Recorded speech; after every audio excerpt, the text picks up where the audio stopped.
జగిత్యాల జిల్లా నుంచి ఇవాళ ప్రధాన వార్తలు ఒకసారి పరిశీలిస్తే సారంగపూర్ మండలం రేచపల్లి గ్రామానికి చెందిన తిరుపతి అనే వ్యక్తి తను పండించేటువంటి పసుపు తోటలో గంజాయి సాగు చేస్తున్నాడు.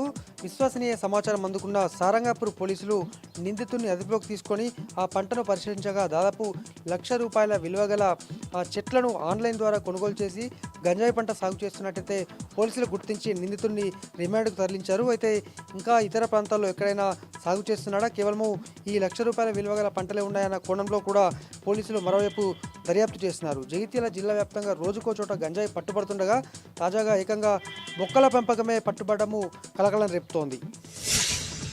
ఇక మరొక వార్త, సైబర్ నేరగాల వలలో సామాన్య ప్రజలు చిక్కుతున్న విషయం మనకు తెలిసిందే. కానీ సైబర్ నేరగాలతో కుమ్మకైన విషయం జగిత్యాల జిల్లాలో బయటపడింది. దాదాపు గత సంవత్సరంన్నర నుంచి జగిత్యాల జిల్లాలో ఉన్నటువంటి ఓ ముగ్గురు వ్యక్తులు వారికి అకౌంట్లు ఇచ్చి వారి అకౌంట్లో నుంచి నగదు ట్రాన్స్ఫర్ చేసుకుంటూ తిరిగి ఇతర ఖాతాలకు బదిలీ చేస్తున్నట్టు పోలీసులు గుర్తించి సీరియస్గా విచారిస్తున్నారు. ప్రస్తుతం పోలీసుల అదుపులో ఇద్దరుండగా వారిని ట్రాన్సిట్ వారెంట్పై ఉత్తరప్రదేశ్ పోలీసులు అక్కడికి తీసుకెళ్లారు. మరి ఇప్పటి వరకు దాదాపు 6 కోట్లకు పైగా లావాదేవీలు జరిగినట్టు గుర్తించినప్పటికీ మరి ఇంకా దీని వెనుక ఎవరున్నారు, అమాయక వ్యక్తుల ఖాతాల నుంచి కూడా బదిలీ అయ్యాయా, ఏం జరిగాయన్న దానిపైన ప్రస్తుతం అయితే సీరియస్గా విచారణ కొనసాగుతోంది.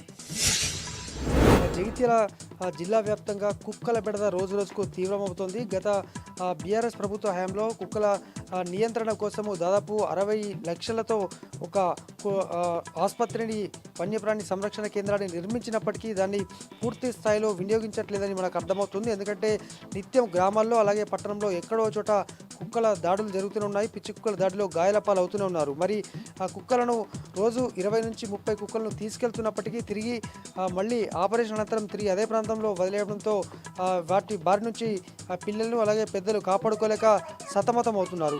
మరి ఇప్పటికైనా కుక్కల బెడద నియంత్రించాలని అయితే స్థానికులు కోరుతున్నారు. ఇవి జిల్లా వ్యాప్తంగా ఉన్నటువంటి వార్తలు.